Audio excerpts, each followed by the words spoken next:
এই লোকটি আজকে আমাদের নগরবাসী সারা দিবেন, সহযোগিতা করবেন এবং আপনারা যারা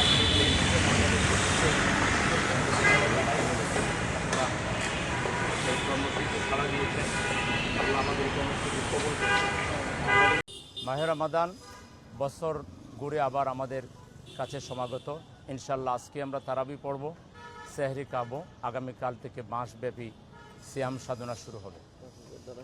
এই সিয়ামের মূল উদ্দেশ্য হচ্ছে মানুষের অন্তরে তাকওয়া সৃষ্টি এবং মানুষ যাতে হক এবং না হক, হালাল এবং হারাম এগুলো বুঝতে পারে, সত্য এবং সুন্দরের পথে যাতে চলতে পারে। আল্লাহ তাআলার উদ্দেশ্য হচ্ছে কোরআন তিনি নাজিল করেছেন মানুষকে অন্ধকার থেকে আলোর দিকে নিয়ে আসার জন্য। আল্লাহ বলেছেন, আউযু বিল্লাহি মিনাশ শাইতানির রাজিম, কিতাবুন আনজালনাহু লিতুখরিজান নাসা মিনাজ যুলুমাতি ইলান নূর। মানুষকে সমস্ত অন্ধকার থেকে আলোর দিকে আনবার জন্য আল্লাহ তাআলা পবিত্র কোরআন নাজিল করেছেন। আমরা আল্লাহর শুকরিয়া আদায় করি যে আমরা আবারও মাহে রমজান পাচ্ছি। এই রমজান মাস যাতে ঢাকা সিটিবাসী অন্তত পবিত্রতম পরিবেশে, সুন্দর পরিবেশে উদযাপন করতে পারেন, সেজন্য আজকে আমরা ক্লিন ঢাকা কর্মসূচি ঘোষণা করেছি। আমাদের সবগুলো ওয়ার্ড ইতিমধ্যে সকাল একেবারে ভোর থেকে শুরু করেছে। আনন্দের খবর হচ্ছে আমাদের এই কর্মসূচি আজকে উদ্বোধন করেছেন ওনার কমিটমেন্ট অনুযায়ী আমাদের আমিরে জামাত নির্বাচনী ওয়াদা করেছিলেন তিনি যদি পাশ করতে পারেন তাহলে তার আসনকে পরিচ্ছন্ন করার কর্মসূচির মধ্য দিয়ে তিনি তার যাত্রা শুরু করবেন। তো তিনি তার আসনে আজকে সকাল থেকেই পরিচ্ছন্নতা অভিযান চালান, নিজের নেতৃত্ব দেন। তিনি ঝাড়ু হাতে নিয়ে রাস্তা পরিষ্কার করেন, আমরা তার সাথে ছিলাম। আর আমরা সিটির পক্ষ থেকে গোটা সিটিকে পরিচ্ছন্ন করার ঘোষণা দিয়েছি এবং তিনি সিটি সহ সারা দেশের জনশক্তিকে আহ্বান জানিয়েছেন আমরা যেন পরিচ্ছন্নতা অভিযান মাসব্যাপী পরিচালনা করি। ইনশাল্লাহ আমাদের এটা আজকেই শেষ নয়, এটা শুরু হলো। গোটা রমজান মাসব্যাপী আমরা যখনই সম্ভব হবে আমরা এই অভিযান পরিচালনা করব এবং আমরা জনগণকে আহ্বান জানাই যে আসুন আমরা সবাই মিলে আমাদের পরিবেশকে রক্ষা করি। আসলে নিজের পরিবেশ নিজেকেই রক্ষা করতে হয়। আমরা সবাই যদি সচেতন হই, যেখানে সেখানে ময়লা না ফেলি, নির্দিষ্ট জায়গায় যদি ডাস্টবিনে যদি ময়লা ফেলি, তাহলে আমাদের পরিবেশটা সুন্দর থাকবে, আমাদের শিশুদের স্বাস্থ্য ভালো থাকবে, আমাদের বৃদ্ধদের স্বাস্থ্য ভালো থাকবে। আজকে আমরা আমাদের জন্য প্রতিবন্ধক হয়ে গেছি। আমরা নিজের হাতেই নিজের পরিবেশ নষ্ট করে আমরা রোগ ব্যাধি ছড়াই দিচ্ছি।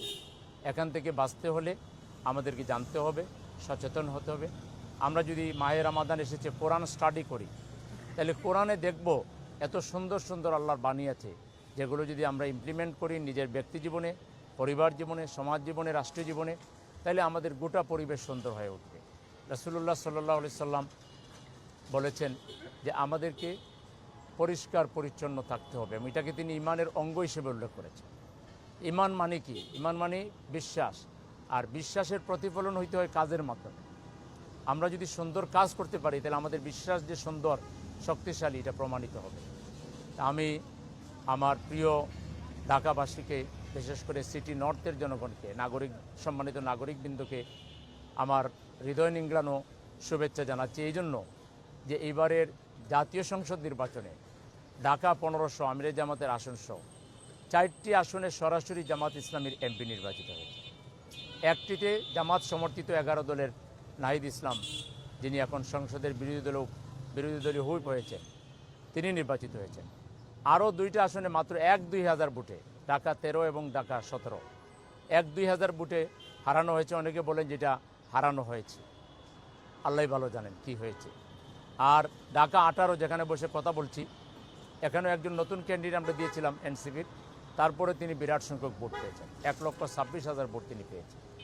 তো এ থেকে বোঝা যায় জামাত ইসলামী তথা 11 দলের প্রতি নগরবাসী তাদের ব্যাপক আস্থা জ্ঞাপন করেছে। সেজন্য আমরা নগরবাসীকে আবারও ধন্যবাদ জানাচ্ছি।